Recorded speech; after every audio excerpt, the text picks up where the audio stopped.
मस्जिद के अंदर जिस अवस्था में वो बैठी हैं, इस्लामिक मान्यताओं के हिसाब से मेरी आपत्ति है। इसने अपना शक्ति प्रदर्शन करने के लिए अखिलेश यादव को, डिम्पल यादव को वहाँ पे बुलाया है। अब उनसे आप पूछिए कि परसों से जो लोग मुझे माँ बहन की गालियाँ दे रहे हैं, मेरी बच्ची तक का बलात्कार करने की बात कर रहे हैं, मुझे जान से मारने की लोकेशन मुझसे मांग रहे हैं कि लोकेशन दे दो, तुझे वहीं आके मारेंगे। अगर समाजवादी पार्टी का कोई कार्यकर्ता फ़ोन कर रहा है तो वो अखिलेश यादव ही कर रहा है। नंगा शब्द कोई इतना आपत्तिजनक नहीं है। मैं भी पुलिस के पास जाऊंगा, मैं भी वो फ़ोन नंबर्स दूंगा पुलिस को जिन फ़ोन नंबरों से मुझे धमकियां मिल रही हैं। किसके खिलाफ एफआईआर करेंगे? अखिलेश यादव के खिलाफ करूंगा, डिम्पल यादव के खिलाफ करूंगा। शर्मनाक बात है। और जब वो महिलाओं की प्रतिनिधि हो, जनप्रतिनिधि हो, सबसे बड़ी पंचायत की सदस्य हो, ऐसी टिप्पणी करना, तो आप ये सोचिए कि आम जो महिला है उसके लिए क्या हम इस समाज में संदेश दे रहे हैं। बहुत अभद्र टिप्पणी है, अफसोसजनक है, और ऐसे लोगों पे कड़ी से कड़ी कार्रवाई होनी चाहिए। इनको सामाजिक रूप से इनका बहिष्कार होना चाहिए। ये कोई धर्मगुरु नहीं है, किसी धर्म के ठेकेदार नहीं है, इनको कोई अधिकार नहीं है कि किसी भी महिला के बारे में इस तरह की टिप्पणी करें। जिस तस्वीर पर आपने आपत्ति उठाई वो महिलाओं के वस्त्र परिधान पर आपत्ति आपकी है या वो मस्जिद प्रांगण की तस्वीर है, इस पर आपको आपत्ति है? मस्जिद के अंदर जिस अवस्था में वो बैठी हैं, इस्लामिक मान्यताओं के हिसाब से मेरी आपत्ति है।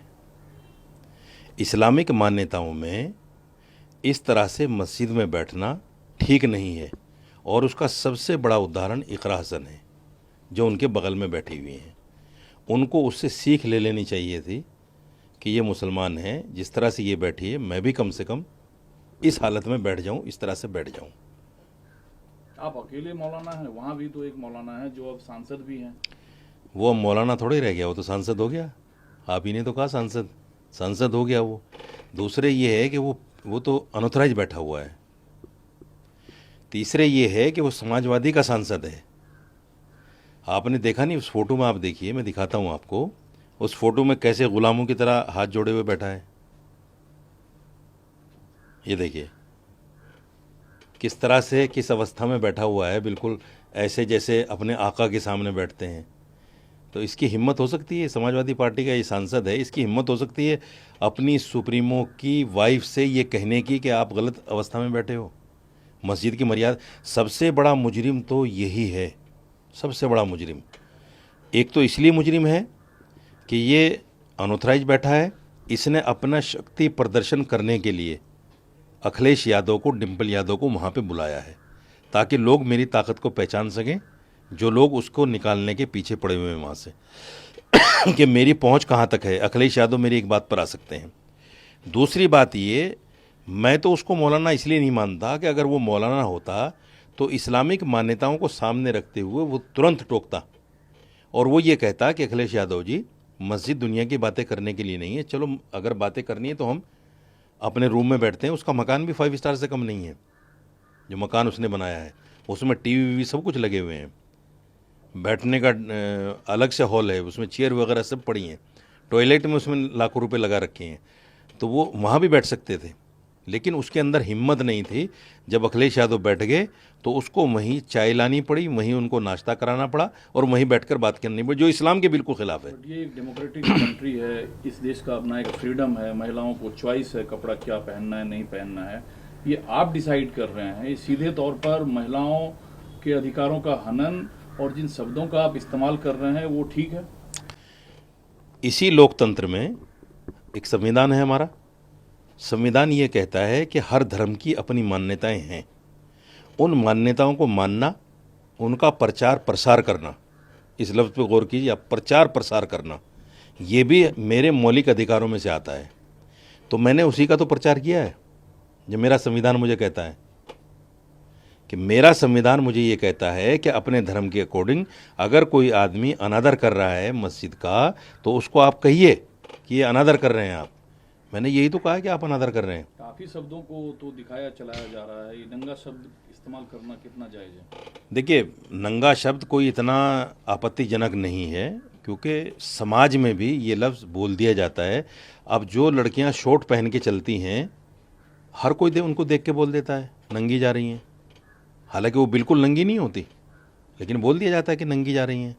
तो इसका मतलब वो नंगी थोड़ी होती हैं। अगर मैंने नंगा शब्द बोल दिया, मेरा मकसद ये है कि धर्म के हिसाब से जहाँ वो बैठी हुई थी वहाँ सर पे पल्लू होना चाहिए था, उनका पूरा कवर होना चाहिए था जिसमें।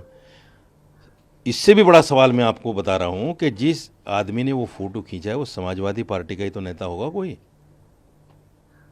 उसी ने तो सोशल मीडिया पे डाला है जानबूझ के कि इस पर बात होगी।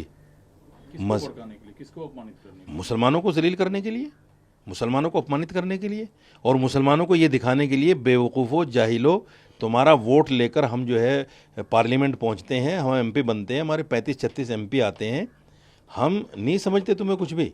देखो तुम्हारा एमपी भी हाथ जोड़े बैठा है और हम तुम्हारी मस्जिद में बैठकर सियासी मीटिंग कर रहे हैं, जो करना हो कर लो। ये जानबूझकर तो मुसलमानों को जलील करने के लिए ऐसा किया गया है।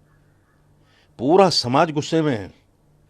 कुछ लोग कह देते हैं, कुछ लोग कह नहीं सकते, घूट पी जाते हैं। अब देखिए, मैंने बोला तो मेरे खिलाफ एफआईआर हो गई। जो हिंदू धर्मगुरु खड़े होकर मुसलमानों को विधर्मी, मलेच, इनसे कारोबार ना करो, इनको दुकान किराए पर न दो, इनको मकान किराए पर न दो, जो इस तरह के वर्ड, इस तरह के शब्द बोलते हैं, उन पर एफआईआर नहीं होती, क्योंकि वो उनके मतलब के वर्ड हैं। तो किसने करा दिया एफआईआर? सपा के नेता ने कराया है। अब उनसे आप पूछिए कि परसों से जो लोग मुझे माँ बहन की गालियाँ दे रहे हैं, मेरी बच्ची तक का बलात्कार करने की बात कर रहे हैं, मुझे जान से मारने की लोकेशन मुझसे मांग रहे हैं कि लोकेशन दे दो, तुझे वहीं आके मारेंगे, तो क्या ये मर्यादित है? अखिलेश यादव थोड़ी करवा रहा है। अखिलेश यादव करवा रहे हैं। अगर समाजवादी पार्टी का कोई कार्यकर्ता फ़ोन कर रहा है तो वो अखिलेश यादव ही कर रहा है। क्या फोन कॉल्स आ रहे हैं? यही आ रहे हैं, माँ बहन की गालियाँ, बच्ची के साथ गलत काम करने की धमकी, मुझसे लोकेशन मांग रहे हैं कि तुम्हें मार देंगे जान से। तो पूरे देश के मौलानाओं की ठेकेदारी सिर्फ आपके पास है? नहीं, इस्लाम की ठेकेदारी मेरे पास है। पूरे देश के मौलानाओं को तो नहीं मैं जानता कि उनके अंदर मर्यादा बची है कि नहीं बची है। जैसे मुहिबुल्लाह नदवी के अंदर मर्यादा नहीं है, वो सांसद क्या बन गया, गुलाम बन गया पार्टी का, उस इस्लाम की मान्यताओं को भूल गया, तो मैं तो भाई मान्यताओं को याद दिलाऊंगा उनको। नहीं, ये बात ठीक है कि मस्जिद जो है मुसलमानों के लिए सांस है, जीवन है, इस्लामिक उच्च परंपरा का हिस्सा है। यस, लेकिन इतना भी कुछ आपत्तिजनक नहीं हुआ था जितने आप भड़के हुए हैं। अब एनडीए के सांसद प्रोटेस्ट किए पार्लियामेंट परिसर के अंदर, तो आपने भारतीय महिला का अपमान किया। इतना भी मेरा आपत्तिजनक नहीं था कि लोग भड़के हुए हैं पूरे देश में और एफआईआर तक हो रही हैं, इतना भी आपत्तिजनक नहीं है। मुझसे ज़्यादा तो आपत्तिजनक वो था जब हाईवे पर एक नेता ने औरत के साथ दुष्कर्म किया। कितनी महिलाओं ने प्रोटेस्ट किया पार्लियामेंट में? एक महिला ने अगर किया हो तो बता दो। यानी महिला के साथ सरेआम रेप हो जाना उनके नज़दीक बड़ी घटना नहीं है। एक महिला को आईना दिखा देना उनके नज़दीक बड़ी घटना है। तो ये बात इस बात को दर्शाती है कि राजनीति हो रही है, मेरा नाम लेके हो रही है, मुझे फंसाने के लिए हो रही है।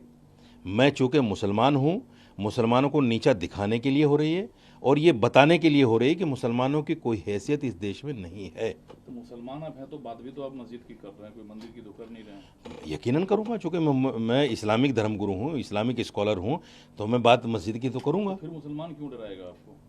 मुसलमान नहीं डरा रहा है मुझे, वो लोग डरा रहे हैं जो गालियाँ दे रहे हैं, वो लोग डरा रहे हैं जो पार्लियामेंट में मेरे खिलाफ प्रदर्शन कर रहे हैं। आप जब आप कह रहे हैं कि इस पे राजनीति हो रहा है, आपने एक सामान्य महिला के तौर पर डिंपल यादव को लेके बात कही, या उसमें आपने हिंदू मुस्लिम दृष्टिकोण ढूंढा, या अब उसमें हिंदू मुस्लिम दृष्टिकोण ढूंढा जा रहा है?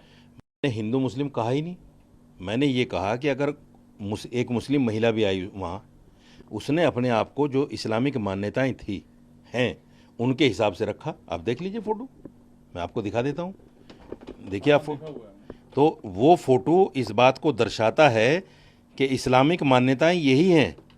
तो अब ढूंढा जा रहा है इसमें एंगल। देखिए, ये इस फोटो को आप देखिए, ये इकरा हसन है। थोड़ा जूम कीजिए आप भाई, जूम कीजिए इसको। ये इकरा हसन है जिसका कान नाक कुछ भी नहीं दिख रहा है, और ये इधर डिंपल यादव हैं।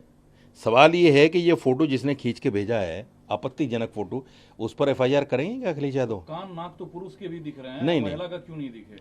मैं ये नहीं कह रहा हूँ कि कान नाक ढकना चाहिए, मैं ये कह रहा हूँ कि वो पर्दे के साथ बैठी हैं पूरे, जो इस्लामिक मान्यता है, और ये हमारे यहाँ बेपर्दगी कहलाती है, जो इस्लामिक मान्यताओं के खिलाफ है।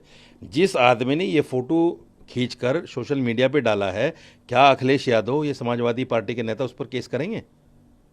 कि भाई तूने सोशल मीडिया पे कैसे डाल दिया इस हालत का फ़ोटो। तो अंदर क्या तस्वीर लेना अलाउ नहीं होता है? तस्वीर लेना वैसे भी अलाउ नहीं है मस्जिद में, अच्छा, ये तो बड़ा भारी जुर्म है। तो अब आप क्या करेंगे? आपके पास क्या विकल्प है? धमकियां जो मेरे पास विकल्प ये है, मैं भी पुलिस के पास जाऊंगा, मैं भी वो फ़ोन नंबर्स दूंगा पुलिस को जिन फ़ोन नंबरों से मुझे धमकियां मिल रही हैं। किसके खिलाफ एफआईआर करेंगे आप? अखिलेश यादव के खिलाफ करूंगा, डिम्पल यादव के खिलाफ करूंगा, चूंकि कार्यकर्ता तो उन्हीं के हैं ना। तो अब इसमें क्या ढूंढा जा रहा है? धार्मिक एंगल आपको लगता है? नहीं, धार्मिक एंगल नहीं, मैं चूंकि मुसलमान हूँ, मेरे खिलाफ प्रोटेस्ट हो रहा है। एक हिंदू अगर सड़क पर सरेआम महिला का रेप कर दे तो उस पर पार्लियामेंट में प्रोटेस्ट नहीं होता। तो ये कौन सा तर्क ये है? बड़ा सवाल है, ये कौन सा तर्क है? बहुत बड़ा सवाल है ये। आप बताइए मुझे, एक हिंदू आदमी अगर महिला का रेप कर दे रोड पर तो उस पर कोई भी महिला, क्या किसी महिला की मर्यादा को ठेस नहीं पहुंची उस वक्त? कोई प्रोटेस्ट हुआ? नहीं हुआ। आज अगर साजिद रशीदी ने, चूंकि मैं मुसलमान हूं, मैंने एक हिंदू महिला के खिलाफ, अगर यहां भी मुस्लिम महिला होती शायद ये खबर भी ना बनती, हिंदू महिला के खिलाफ मैंने बोल दिया और एक सांसद कर बोला था आपने? ना, बिल्कुल नहीं बोला। मैंने तो इस्लामिक मान्यताओं को सामने रखते हुए बोला है। अगर वो हिंदू मुस्लिम महिला भी होती तो मैं तब भी बोलता। तो महिलाओं की भावना आहत हुई है तो माफीनामे में कोई हर्ज है? अगर वो माफ़ी मांग लें कि हमने इस्लामिक मान्यताओं के खिलाफ किया है, हम तमाम मुसलमानों से माफ़ी मांगते हैं, तो मैं भी मांग कौन लूँगा। माफी मांग ले? अखिलेश यादव, डिम्पल यादव। अखिलेश यादव ने तो बयान दिया, बोला कि जो कपड़ा हम संसद में पहनकर आते हैं वो हम कहीं भी पहनकर जाते हैं। मस्जिद संसद नहीं है ना भाई, आपको समझना चाहिए। जिस कम्युनिटी का आप वोट लेते हैं, मस्जिद उनकी इबादत की जगह है, मस्जिद को संसद थोड़ी है कि आप जिस हालत में चले जाएं। इवन देखिए, पार्लियामेंट में भी वो लड़कियां जो मेंबर पार्लियामेंट बन जाती हैं और वो फिल्मों में अधनंगी होकर अभिनय करती हैं, वो भी पार्लियामेंट में जब आती हैं तो पार्लियामेंट की मर्यादा का ख्याल रखती हैं कि नहीं रखती हैं? वो कपड़े लेकर तो नहीं आती। तो आप पार्लियामेंट से मस्जिद जा रही हैं, आपको कुछ और थोड़ी करना। हम ये थोड़ी कह रहे हैं साड़ी में क्यों आ गई, आपको सिर्फ सर पे पल्लू रखना था और अपने आप को ढक लेना था मस्जिद की मर्यादाओं के हिसाब से। तो आपने कोई समर्थन जुटाई इसको लेकर मौलानाओं के बीच, या अकेले आपने ये? इस्लामिक मान्यताओं को रखने के लिए, उन पर बोलने के लिए मुझे समर्थन की ज़रूरत भी नहीं है। जिसको लगता है कि मैंने सही बोला है वो मेरे फेवर में आएगा, और बहुत सारे लोगों के बयान आ रहे हैं।